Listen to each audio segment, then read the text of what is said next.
നമസ്കാരം, ജനുമാഷാണ്. മലയാളം പഠിക്കാം 10-10 ഭാഗം നമ്പർ 9 ഏവർക്കും സ്വാഗതം. മലയാളത്തിലെ ആദ്യത്തെ പത്രം 1847 തലശ്ശേരിയിൽ ഇല്ലിക്കുന്നിൽ വെച്ച് ഹെർമൻ ഗുണ്ടർട്ട് പ്രസിദ്ധീകരിച്ച രാജ്യസമാചാരമാണ് ഭാഷയിലെ ആദ്യത്തെ പത്രം. മലയാളത്തിലെ ആദ്യ സാഹിത്യമാസിക ഏത്? വിദ്യാവിനോദിനി, വിദ്യാവിലാസിനി, ഭാഷാപോഷിണി, കവന കൗമുദി എന്നിങ്ങനെ ഉത്തരങ്ങൾ.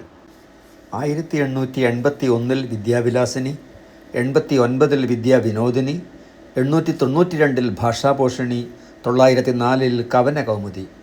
കവന കൗമുദി പൂർണ്ണമായും കവിതയിൽ പ്രസിദ്ധീകരിക്കപ്പെട്ടതാണ്.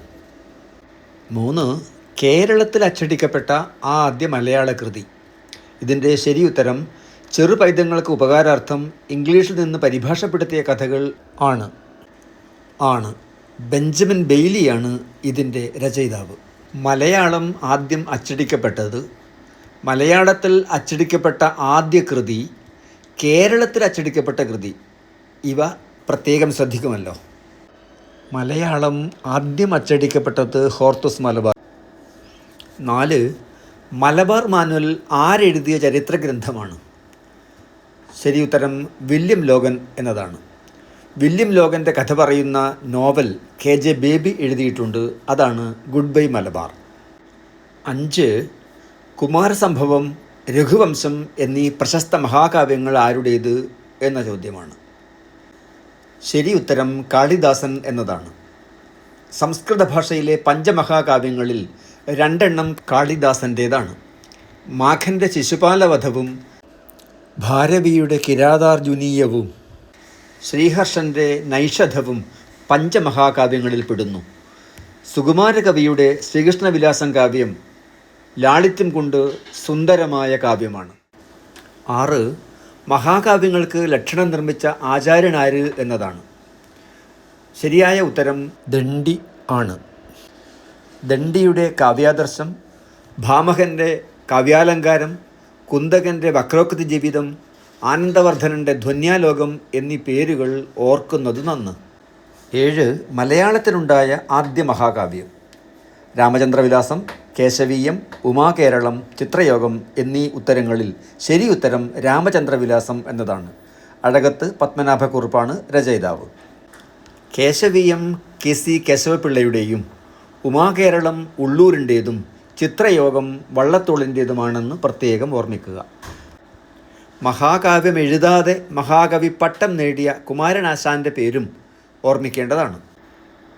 8ാമത്തെ ചോദ്യം, ഒരാശയത്തെ ചമത്കാരപൂർണമായി അവതരിപ്പിക്കുന്ന, ഒരു ശ്ലോകത്തിൽ അവതരിപ്പിക്കുന്ന കാവ്യപ്രസ്ഥാനം ഏത് എന്നതാണ്. ഇതിൻ്റെ ശരിയുത്തരം മുക്തകം എന്നതാണ്. മൂടില്ലാത്തൊരു മുണ്ടുകൊണ്ടു തലയും മൂടിയിട്ടുവൻ കറ്റയും എന്ന പൂന്തോട്ടം നമ്പൂതിരിയുടെ മുക്തകം, പാടത്തിൻകര നീല നീല നിറമയി എന്ന ചേലപ്പറമ്പൻ്റെ മുക്തകം, മഹീപദേ ഭാഗവതോപമാനം എന്ന പ്രഖ്യാതമായ രാമപുരത്ത് വാര്യരുടെ മുക്തകം, അന്തഹന്തയ്ക്ക് ഇന്തപട്ട് എന്ന് പ്രഖ്യാതമായ താരിൽ തന്നീ കടാക്ഷഞ്ചല മധുപകുല രാമ രാമാജനാനാം എന്ന മുക്തകം, ശീവള്ളിയുടെ വട്ടത്തൊപ്പി വളർന്ന താടി തുടങ്ങിയവ പ്രത്യേകം ഓർമ്മിക്കേണ്ടതാണ്. 28 ശ്ലോകം മാത്രമുള്ള ARൻ്റെ ഖണ്ഡകാവ്യം ഏത് എന്നതാണ് അടുത്ത ചോദ്യം. ശരി ഉത്തരം മലയവിലാസം എന്നതാണ്.